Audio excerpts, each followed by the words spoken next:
Salut la tribu, c'est Jérémy, j'espère que vous allez bien et surtout j'espère que vous êtes prêts pour le nouveau défi nutrition de cette semaine.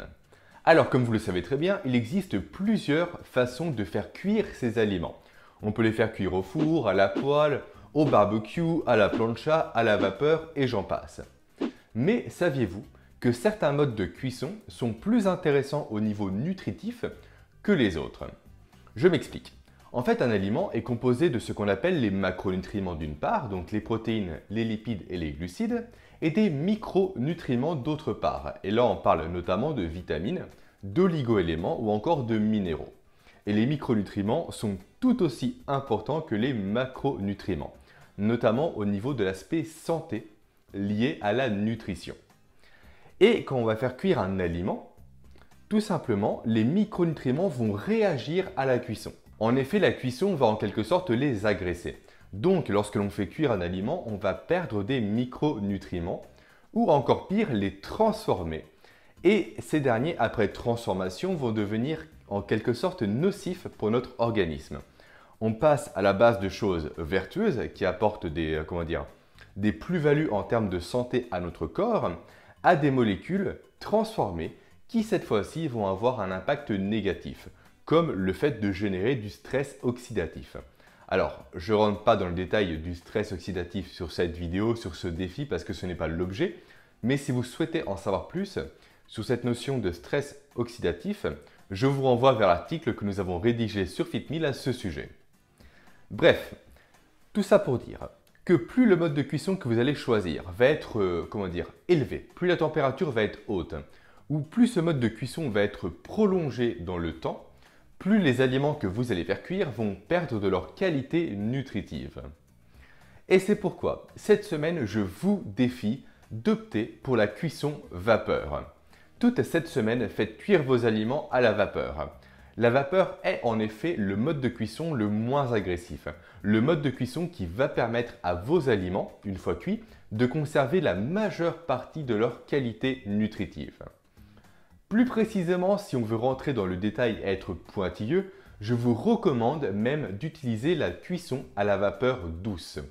Alors la différence entre la cuisson vapeur traditionnelle d'un côté, on va dire, et la cuisson à la vapeur douce de l'autre, c'est laquelle? C'est le fait que lorsqu'on va cuire un aliment à la vapeur douce, la température de cuisson ne va pas dépasser les 100 degrés. Elle va être en dessous du seuil de 100 degrés.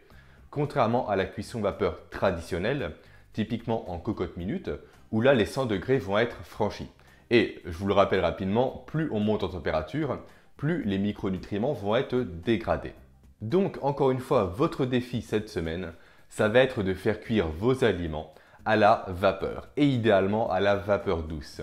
Et je vous rassure, tous les aliments, que ce soit vos sources de protéines, de glucides ou encore de lipides, peuvent être cuits à la vapeur, ou à la vapeur douce. Et sinon, j'en ai bien sûr conscience, toutes les personnes qui vont suivre ce défi, qui veulent se challenger, qui veulent changer leur nutrition jour après jour, dans le bon sens du terme, ne possèdent pas aujourd'hui d'appareil pour faire cuire les aliments à la vapeur. C'est pourquoi vous pouvez un peu dévier façon de parler de l'objectif principal, en optant pour des modes de cuisson moins agressifs que les modes de cuisson traditionnels, que sont généralement le four et la poêle. Vous pouvez par exemple opter pour la cuisson en papillote, pour la cuisson à l'étouffée ou encore pour la cuisson dans de l'eau.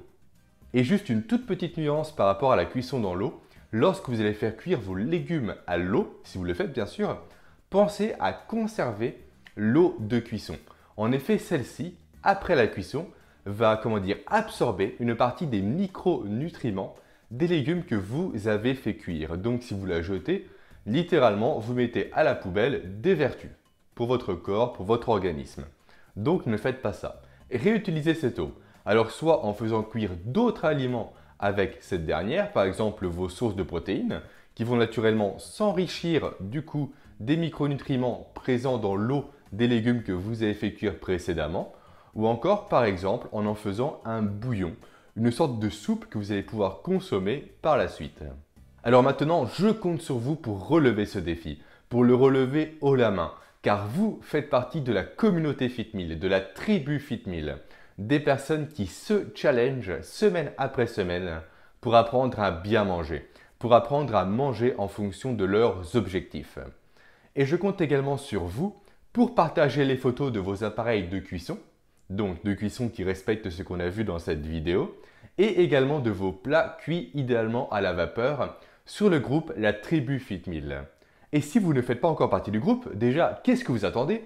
Et surtout, vous trouverez juste en bas de la vidéo un lien en description pour rejoindre cette communauté de personnes qui vous ressemblent. De personnes qui ont la conviction que l'alimentation est la clé de la santé et des performances sportives.